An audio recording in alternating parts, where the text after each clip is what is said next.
ब्रह्मा के तन से ज्ञान भले सुनाया, लेकिन उस ज्ञान का मंथन किसी ने नहीं किया। मंथन करके जो मक्खन निकलता है वो मक्खन कोई ने नहीं निकाला। अब मक्खन कैसे निकलता है और कौन निकालता है?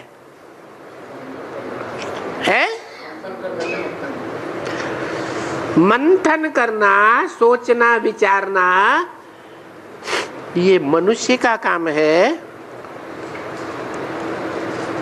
या देवता का काम है या भगवान का काम है? भगवान मंथन नहीं कर सकता, सोच विचार नहीं सकता है? हाँ, भगवान को त्रिकालदर्शी होने के कारण सोचने की क्या दरकार? उसके दिमाग में तो सारी सच्चाई पहले से ही भरी हुई है, उसे सच्चाई निकालने की जरूरत नहीं है। तो किसको जरूरत है? मनुष्यों को जरूरत है, देवताओं को जरूरत है, राक्षसों को जरूरत है? मनुष्यों को पहले जरूरत है। देवताएं तो उनको कहा जाता है जो सिर्फ आत्मचिंतन करते हैं, दूसरा कोई चिंतन करते ही नहीं। और राक्षस तो है ही दुखदाई। क्या उनको मंथन करके किसी को सुख देना है क्या? नहीं देना, वो तो राक्षस ही है। तो मनुष्यों को जरूरत है मनन चिंतन मंथन करने की। या जो राक्षस मनुष्य बनना चाहते हैं, देवता बनना चाहते हैं, उनको भी जरूरत है। तो मंथन नंबरवार करेंगे या एक जैसा करेंगे? नंबरवार ही मंथन करेंगे मनुष्य। तो जितने भी मनुष्य हैं मात्र इस संसार में, उनमें सबसे जास्ती मंथन कौन करेगा?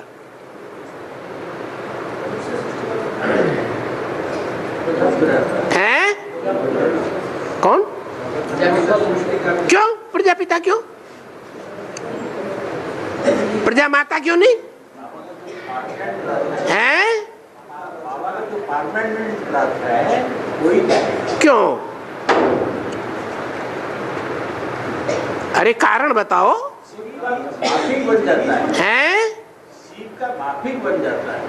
नहीं, वो ही मंथन जास्ती करेगा जिसने सबसे जास्ती जन्म लिए होंगे, जिसने इस 60 रूपी रंगमंच पर ऑलराउंड पार्ट बजाया होगा, वो जास्ती मंथन करेगा। या जिसने 1, 2, 4 जन्म का पार्ट बजाया होगा वो मंथन करेगा? है? हाँ। तो अब ये कैसे पता चले किसने जास्ती मंथन किया, किसने कम मंथन किया? कैसे पता चले? अरे जो यहाँ बैठे हैं उनको पता नहीं चला कि ब्रह्मा के द्वारा जो ज्ञान सुनाया गया उसका मक्खन निकालने के लिए, सार निकालने के लिए सबसे जास्ती मंथन किसने किया?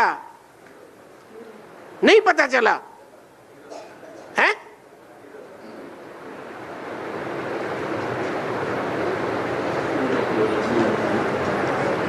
जिनको मंथन का पता चल गया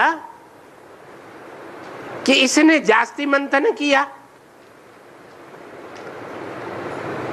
हाथ तो उठाओ। हाँ?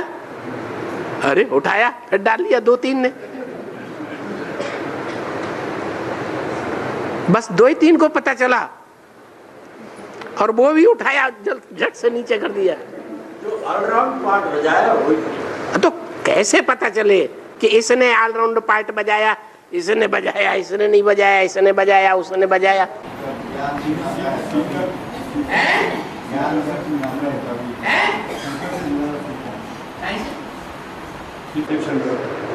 अरे वो कैसे पता चले ये शंकर से ज्यादा जुड़ा हुआ है, ये नहीं जुड़ा हुआ है?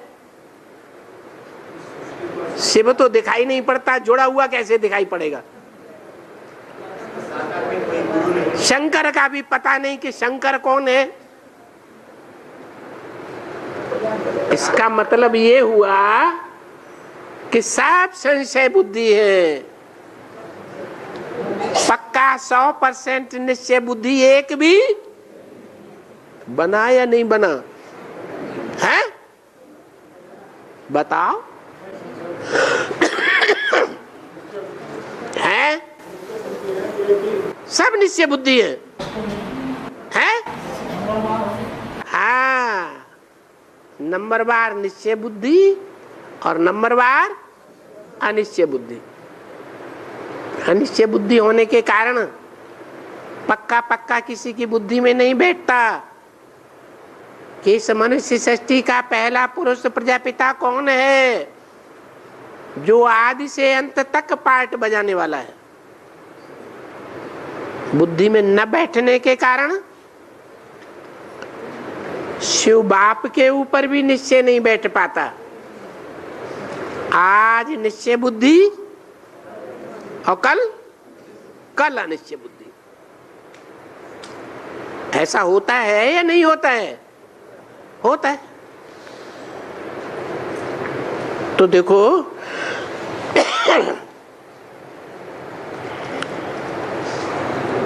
ये देह अभिमान ऐसी चीज है, पक्का पक्का अपने को आत्मा न समझने के कारण देह अभिमान ऐसी चीज है जो बाप को पहचानने नहीं देता। मनुष्य सृष्टि के बाप को भी नहीं पहचानने देता और आत्माओं के बाप को भी पक्का पक्का पहचानने नहीं देता। तो देह अभिमान के सभी जो बंधन हैं वो अब तोड़ दो और मामेकम याद करो, तो तुम पावन बन करके नई विश्व के मालिक बन जावेंगे।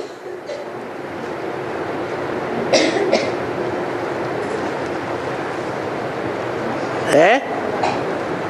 क्या रिजल्ट बताया? देह और देह के सारे बंधन तोड़ने पर क्या होगा? हैं? तुम विश्व के मालिक बन जाएंगे। एक बनेगा या नंबरवार बनेंगे? नंबरवार ही बनेंगे।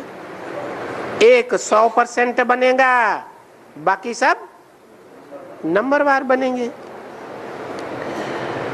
तो वो समझे कि यहाँ अभी जो शिक्षा मिल रही है